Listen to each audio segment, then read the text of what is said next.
Hello everyone, welcome to my channel. I hope everyone is having a wonderful day.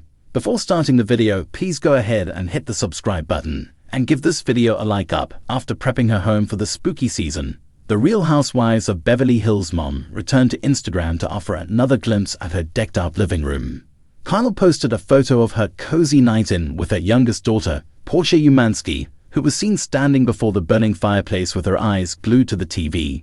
The photo was definitely giving warm holiday vibes, thanks in large part to the amber lighting and cute touches of Halloween.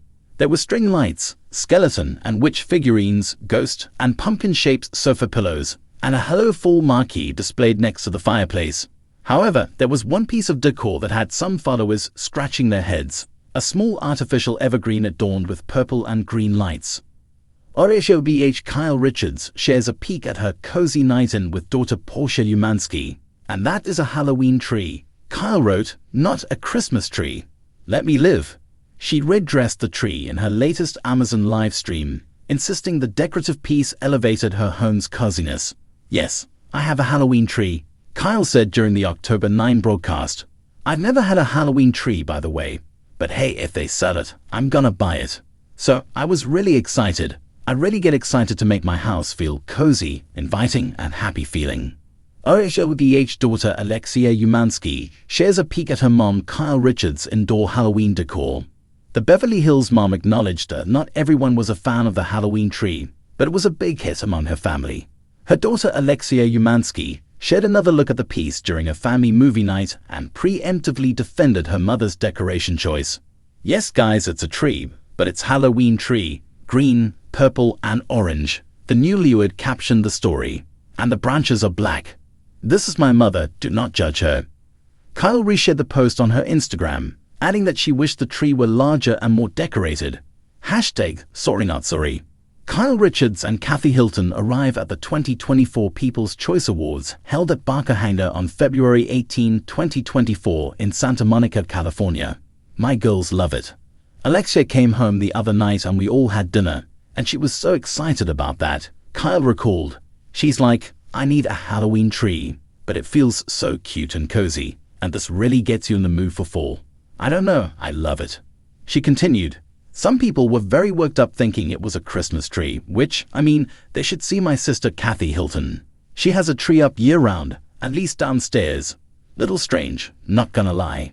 The NBA is coming to NBC and Peacock with 100 games live all season long, including exclusive Monday night games on Peacock and Tuesdays on Peacock and NBC, and the premiere of Sunday Night Basketball in 2026.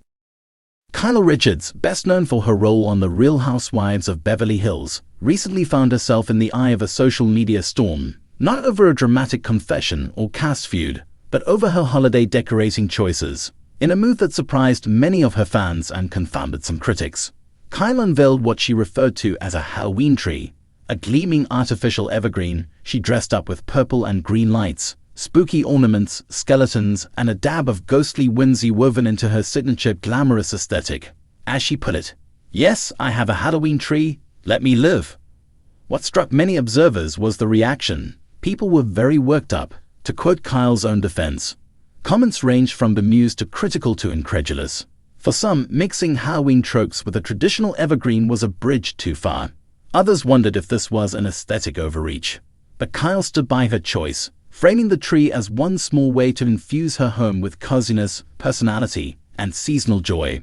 This incident of decor gone controversial offers an illuminating lens into the tensions we often feel between personal expression and public reception. It invites us to ask, what is the boundary between someone's private aesthetic and what the world deems acceptable? When does festive creativity become polarizing and why?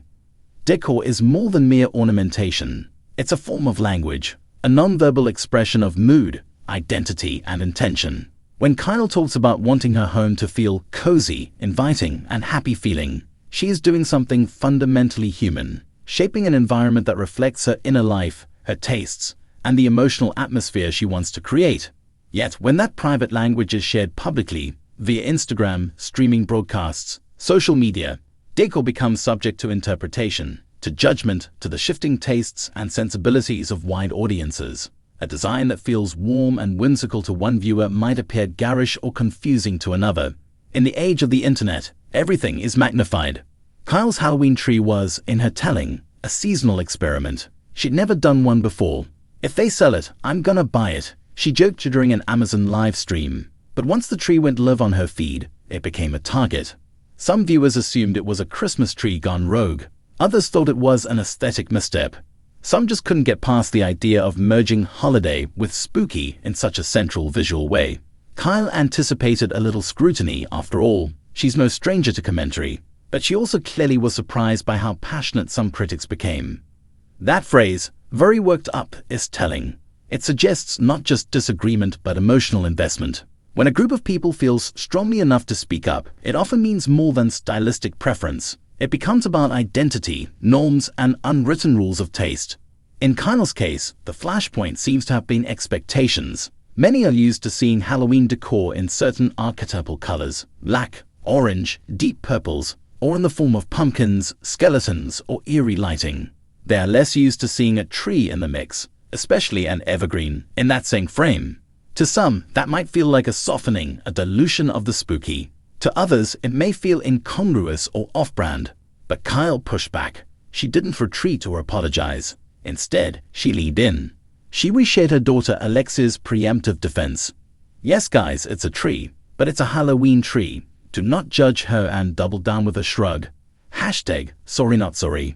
In doing so, she claimed ownership of her creative right. The message is, yes, people may chatter.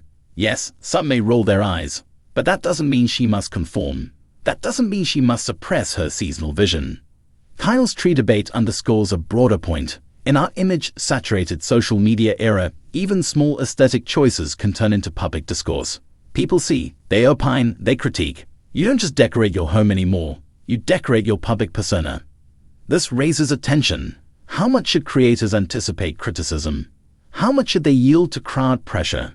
And where is the line between receiving feedback and bending under it? Kyle seems to be staking her position somewhere in between. She listens, she laughs, or smirks at the reactions, but she retains the right to decorate as she pleases. After all, this is her home, her family, her creative space. If a tree with purple lighting makes her smile and brings joy to her daughters, then for her, the value may surpass the noise. There's also an element of performance here, because, yes, Kyle is a public figure. Her home is partly a set, partly a lifestyle brand, partly a personal sanctuary. That entanglement makes every choice more visible and more fraught, but it also gives her a platform. By defending her choices, she invites others to see creative freedom as something personal, not purely aesthetic. If we take Kyle's stance as more than celebrity drama, we can see in it a defense of creative license. In art, design, fashion, and home decor, innovation often begins by pushing boundaries. A new idea may ruffle feathers before it becomes accepted. The very act of combining convention, an evergreen tree with subversion, Halloween colors and motifs, is a small act of rebellion. To say "let me live" is to claim permission. Permission to experiment, to embrace whimsy, to resist rigid design orthodoxy. It says, a tree does not have to be only for Christmas. A house need not speak one seasonal language only. In this spirit, Kyle is not just defending a Halloween tree. She's defending the notion that we should be free to express ourselves, even if it perplexes some folks. Of course, creative license is not a carte blanche for poor taste or insensitivity, but the bar for judgment should allow for playful variances, for personal quirks, for shifts in seasonal mood. And in that regard, Kyle's tree doesn't seem harmful or offensive. It's festive, quirky, and clearly full of affection. As spectators, followers, fans, casual onlookers, we too are participants in this conversation. The strength of our reactions says something about how closely we associate decor with norms, expectations, and tradition. We see a Halloween tree and instinctively categorize it as wrong, odd, or off. That instinct reveals how comfortable many of us are with conformity, how rarely we allow for reinterpretation, how quick we are to judge aesthetic deviation. Kyle's experience might serve as a gentle reminder. Creativity often requires tolerance. If we discourage deviation, we risk flattening the vibrancy of design. If any tree that isn't in classical red and green is ridiculed, then the whole culture of seasonal innovation shrinks. Kyle Richards' foray into Halloween tree territory is modest in scale but rich in symbolic weight. It's a reminder that in the interconnected age, even holiday decor can become a flashpoint. When she said people were very worked up, she was acknowledging that strong reactions come with putting your aesthetic out in public, but she also defied that pressure and claimed her right to decorate freely. In defending her tree, she defended something larger, the idea that homes are living spaces of personal expression, not showrooms of collective taste. She suggested that ornamentation can be playful, experimental, and yes, polarizing, without being wrong. And she reminded us, perhaps unintentionally, that creative freedom is not just for artists, it's for anyone who wants their surroundings to reflect their personality season by season. So let people talk, let people judge, but let a homeowner, celebrity or not, decorate her tree, even a Halloween tree, in peace.